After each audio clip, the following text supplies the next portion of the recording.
Karibu Wina Media upate habari mbalimbali za michezo, uchambuzi kutoka ligi kuu Tanzania bara. Subscribe na bonyeza alama ya kengele ili uwe wa kwanza kupata habari zote hizi. Mambo vipi mwanamichezo? Wakati mwingine tena mzuri kabisa tunakutana katika chaneli yako pendwa kabisa ya Wina Media, tukiweza kujuzana yale yote makubwa ambayo yanaendelea kwa sasa ndani ya kikosi cha klabu ya soka ya wananchi Young Africans huko kunako viunga vya Twiga na Jangwani. Unaambiwa mambo ni mazuri kweli kweli, mambo yameweza kutaradadi. Hiyo yote ni baada ya klabu ya soka ya Young Africans kuweza kukamilisha usajili wa nyota mkubwa tena kwa kishindo zaidi kuwapiku vilabu vikubwa Tanzania na nje ya Afrika. Ni nani huyo ambaye ametua kwenye kikosi cha Young Africans? Utakwenda kujua hapa, taarifa ambayo imetolewa leo hii mapema kabisa, ukiweza kushuhudia kwa ushahidi, yani si kwa maneno, ni kwa ushahidi. Hapa nazungumzia dili ambalo Young Africans wameweza kulifanya, dili ambalo linakwenda kubadilisha kikosi cha Young Africans kwa kile ambacho kinachoendelea kwa sasa. Ni nani huyo ambaye ameweza kutua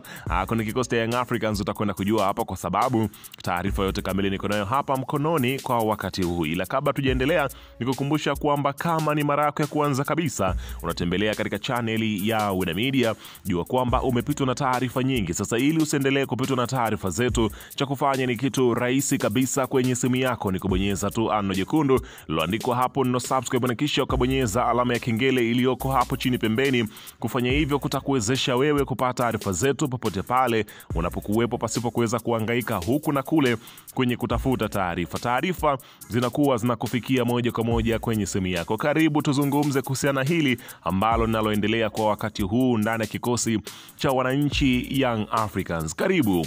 Bana, kikosi cha wananchi Young Africans ambacho kwa sasa kimesalia mechi chache tu kumalizika kwa ligi kuu ya soka Tanzania bara, huku akiwa na mwenendo mzuri wa kulitetea taji lao la ligi kuu ya soka Tanzania bara. Hapa nazungumzia NBC, mchezo ambao michezo yake ambayo imesalia takriban kama michezo minne tu kumalizika kwa ligi kuu ya soka Tanzania bara. Sasa sambamba na hayo ambayo yanaendelea kwa sasa ndani ya kikosi cha klabu ya soka ya wananchi, inaelezwa kwamba wamekamilisha usajili mkubwa, si mwingine bali ni Zanzibar Finest. Hapa nazungumzia Fei Toto. Unafahamia kwamba kulikuwepo na tetesi nyingi sana juu ya Fei Toto kuenda kwenye vilabu vingine, huku ikielezwa kwamba anakwenda katika vilabu hivyo, ambapo unazungumzia ilikuwa ni Kaizer Chiefs, Mamelodi Sundowns, klabu ya wekundu wa Msimbazi, Simba Sport Club, na wenyewe walikuwa wakiweza kuwa katika sehemu ambao walikuwa wanamhitaji Fei Toto. Sasa Fei Toto ameamua kufanya maamuzi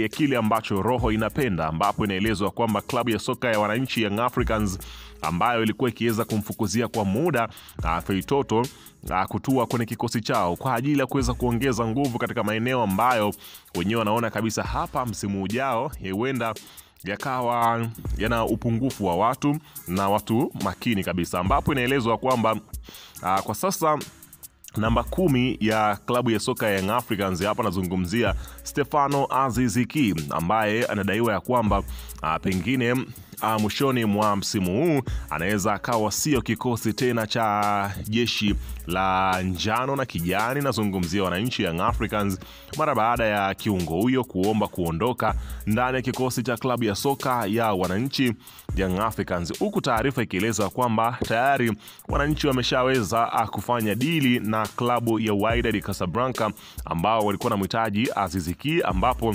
inaelezwa kiasi kikubwa cha pesa ambacho kimetolewa kwenye klabu ya Young Africans ndio kinawapa jeuri ya kuweza kumrudisha Fei Toto kwenye kikosi chao. Inaelezwa kwamba dili ambalo la Aziz Ki huenda likamaliza matatizo yote ya kiufundi ambayo yanahitajika kupata wachezaji. Basi bila shaka hawa wachezaji watatua kwenye kikosi cha Young Africans, ambapo mara baada ya dili hilo kukamilika, Young Africans wanaona sehemu sahihi pa kutua ni Azam FC na kumpata nyota wao mkubwa ambaye ameonyesha ubora mkubwa kwenye kikosi cha klabu ya soka ya Azam FC. Ana assist 12 mpaka sasa, ikionyesha ni kwamba ni moja kati ya wachezaji ambao ni namba 10 kweli kweli asilia. Ukiweza kushuhudia namna gani ambavyo huwa wanatoa pasi zake, namna ambavyo wanatengeneza mashambulizi. Kwa hiyo ni sifa moja kubwa mno, ambapo klabu ya soka ya Young Africans inaona kabisa ili ni jambo la busara zaidi kwa wao kuweza kumpata nyota huyo. Kinachosubiriwa kwa sasa ni kuweza kusainiwa kwa mkataba mpya, ambapo klabu ya soka ya wananchi Young Africans imepanga kumpa mkataba wa miaka 3 kwenye kikosi cha klabu ya soka ya Young Africans. Lakini sambamba na hivyo, inaelezwa kwamba dau ambao atakuwa akiweza kulipokea Feitoto huenda likakadirio likafika zaidi ya shilingi milioni 40 kwa mwezi kama pesa yake ya mshahara, tofauti na ile ambayo alikuwa akiweza kulipwa Azam FC ambayo ilikuwa ni zaidi ya shilingi milioni 30, ambapo anakuja kuongezeka katika orodha ya watu ambao wanapokea mkwanja mrefu katika kikosi cha klabu ya soka ya wananchi Young Africans. Kwa hiyo unaambiwa zaidi ya shilingi milioni 800 imewekwa mezani kwa Azam FC.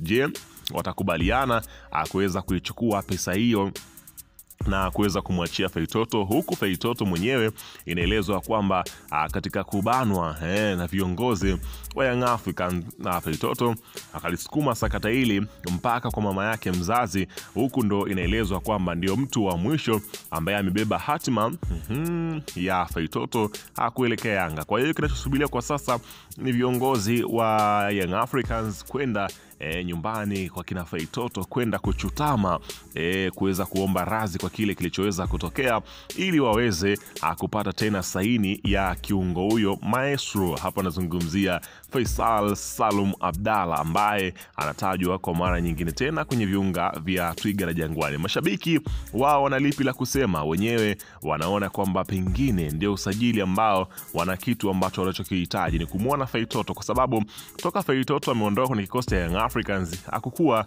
na jambo ambalo pengine unaweza kusema ya kwamba lingefuta historia kati ya Feitoto na klabu ya soka ya Young Africans. Lakini kwenye kuondoka kwake ndio kulikuwa kuna mashaka, maneno, kejeli za hapa na pale zilitokea, lakini baadaye tukaja kuona Feitoto akisema ya kwamba kila kitu kimesawazika, ana tatizo na klabu ya soka.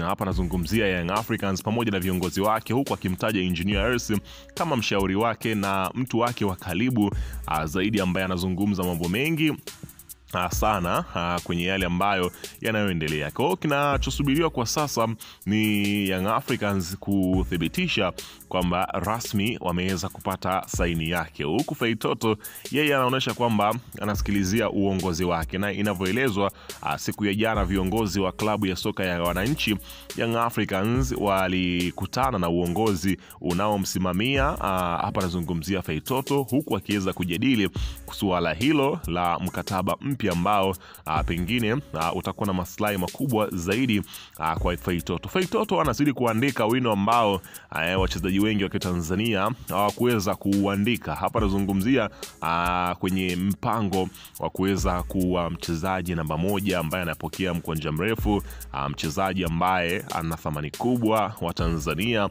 katika ligi ya ndani. Hapa nazungumzia toa wale wakina Samata, kina Msuva, lakini nazungumzia wachezaji wanaocheza ligi ya ndani wenye thamani kubwa kwa sasa. Huwezi hata kumtaja Feitoto, na hakuna mwingine ambaye jina lake linatokea hapo zaidi ya Feitoto. Ndio wanafuata wengine kwa kile ambacho anachokionyesha. Weka maoni yako hapo chini katika upande wa comment kuhusiana